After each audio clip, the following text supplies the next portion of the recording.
Hello, friends. Happy last day of June. So I send out my newsletters on the last night of the month for Last Nights of the King. And normally I have a pretty clear highlight that I want to share with you or something specific I've learned, something I'm working on. This month, I got to admit, it's a lot harder.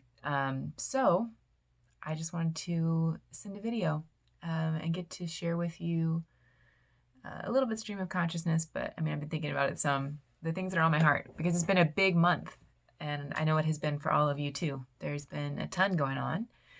I couldn't condense all the stuff I've been learning this month into 3 points, or 3 resources. I thought about sending you lists of things that I've been reading or listening to or watching, but then I'm like, we're bombarded with lists right now. I don't think I want to do that. And I don't yet have ready a video project, like one of the scenes I'm working on, or I'm in progress of working in progress, for a musical that I'm collaborating on, but we don't have a whole lot of visuals yet to show for it. So here I am talking to you about this month, and I hope you hang out. I'm going to talk for a few minutes, but I hope you hang out because I'm going to talk about joy and justice, how I'm putting the two of those together in my life right now, and how it's actually been a really good month. And I'm refreshed and I'm feeling hopeful. So if you're not feeling hopeful right now, if you're feeling tired or stressed out, or even if you are feeling hopeful, I hope you hang on, and I hope that this can be an encouragement to you. So highlights from this month. Our anniversary, 4 years. We got married June 11th, and our whole theme was joy in June. And so we sent out for our save the dates and our wedding video at the end. That was its title. Joy is a theme for me and TJ. Like, we have a joy journal where we try to write down funny moments and joyful moments so that we remember them. It's a theme for me that has popped up several different times just in my personal development, like needing to find joy and to act out of joy, to not treat myself like a machine with these high expectations that I can never achieve, which, no artist struggles with that, right? No. So I've rediscovered some joy this month, and one of those ways was just in having some good time to celebrate our anniversary right after the week of the crazy, just sort of, explosions of social injustice and anger. Rightly so, but at the timing, it was good. It was good for us to be able to step away for a few days, and focus on each other and process and then be able to come back. So I'm grateful for that time. We did have a lot of fun. We found a couple new games to play together. I'm even going to send you a link to those games if you're interested in buying some games. We were having fun with that. And I also got some plants. So I have been wanting to replant pots on my porch a year or more. It's looked really sad out there. Like, I have the dying remnants of brown crusty plants from 2 years ago. And we weren't really sitting out there because there's nothing nice to look at. So I finally went and got some plants and decided to put off the chores and the rest of the to-do list for that day and plant them. And it was remarkable. I think of a time where you realize you've done something that just fed your soul. And that's what it was for me. I was like, oh, wow. So now every time I look out on the porch, I see these beautiful plants, and they make me smile, like literally. And it reminds me there's something beautiful in the world. Like, there is beauty. There is beauty in each of us. And it has to be tended. Plants do get stressed out if they don't get water. And I went a few days without watering my hanging plants, these yellow flowers that got like crusty, and I was like, oh no, planties, which is what I call them, planties. And then I go and water them, and the next day they're beautiful again. So lots of lessons there. Make sure you're getting your water, whatever that is for you right now, because we need it. And that's been what I'm thinking about. Like, I want to be able to hold out in working toward good for society, for us, for my friends. I don't want to burn out, and so I need water. Okay, so I have one other point on joy, and then I'm going to kind of go back to that point on needing water. I've been writing again more consistently, deliberately, daily, and I've been so excited about the project that I'm working on that I haven't even really needed to fight to make it happen, which that has been really nice. It's just like, oh, it's late at night, but I have to write. It's in my brain. I have to get up and write. It's in the morning. I have to write. I have to write. That hasn't been the case for a long time. And then I will make myself feel ashamed because I'm not doing what I feel like I should be doing, working toward whatever project it is or growing in my business.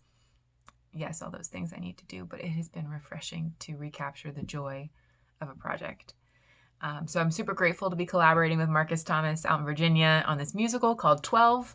I will link the trailer below. I shared it with you guys a couple months ago. It is sort of an updated version of the 3 Days After the Cross, focusing on some of the disciples we don't hear as much about, like Mary Magdalene, Thomas, a little bit Matthew, and this guy named Aaron, who's the bad guy. Of course, the other disciples are in there too, but we're mainly focusing on their story arcs, and it's just been a blast to dig into it and to ask questions and to research. I've loved it all. It's been so great. I also got to help a friend with a resume and realized that I loved hearing her story. I loved asking those questions and then crafting words around it to help her feel like this is something that really represents her. So some of you might know that I was let go from the school that I was teaching at. They had to let go several part-timers just because of all the COVID crazy. And I realized I'm not that sad about it. Teaching's great, but I don't believe it's my everyday passion. So I'm looking around, and maybe I'm going to research some resume writing. I'm going to research what the theater community is doing here. I have a lot of research to do. I don't have any answers yet, but I would love your prayers. Whatever I do, I've realized I want to work with a population that doesn't look like me. And I want to find voice as an artist, giving voice to those who don't have one. So that's what I'm looking for. And I do need to bring in a little money, but that's where my heart is right now. That's what I want to find. So yeah, the themes that I've been learning about with justice, man, one is that I have a responsibility. I know that I'm not guilty for just, the state of our nation, systemic racism, the experiences of so many of my friends and my brothers and sisters who are African American or Black. Yet I am responsible for how things move forward and how I live my life and what I will teach my children one day or teach my students, and what I put out into the world as an artist. So I want to be informed. I've been learning, I've been listening, I've been reading, I've been watching movies and documentaries, and I thought, I just want to share all these things with you. That would take a long time. I'm going to share the highlights, though, in this newsletter, so I'll have links for if you want to watch or listen or read. They're all there. They've been really helpful resources for me, and I've got many more to look at, many more to read, and I'm going to keep sharing them. So if you are, wherever you are, hopefully, in your education right now, if you're educating yourself or if you're trying to educate others, I hope some of these can be helpful for you. Lastly, I guess that's my full update there. I'm looking forward this summer in a few weeks to going back to Shining Stars Performing Arts Academy. We're still going to do it. It's going to be a day camp in Canton, Georgia at a farm. So if you know a young adult who loves to perform, please sign up. There's only 3 more days to sign up. And we're going to focus on camera work. There's still going to be singing and dancing, but it will be geared toward putting out a really professional, high-quality virtual showcase. It's gonna rock, and we're gonna take all the necessary precautions for COVID, PPE, hand sanitizer, all the things. And so if you know somebody, sign up now. The link, I'll put it in here, and it's also on my Facebook page. Okay, everybody, I think that's everything. Thanks for listening.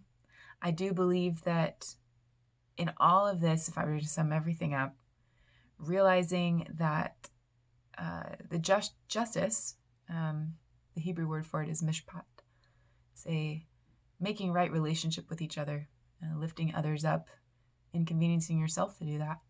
So that's what I'm striving to do, and as I do that, I think there's a lot of joy in it.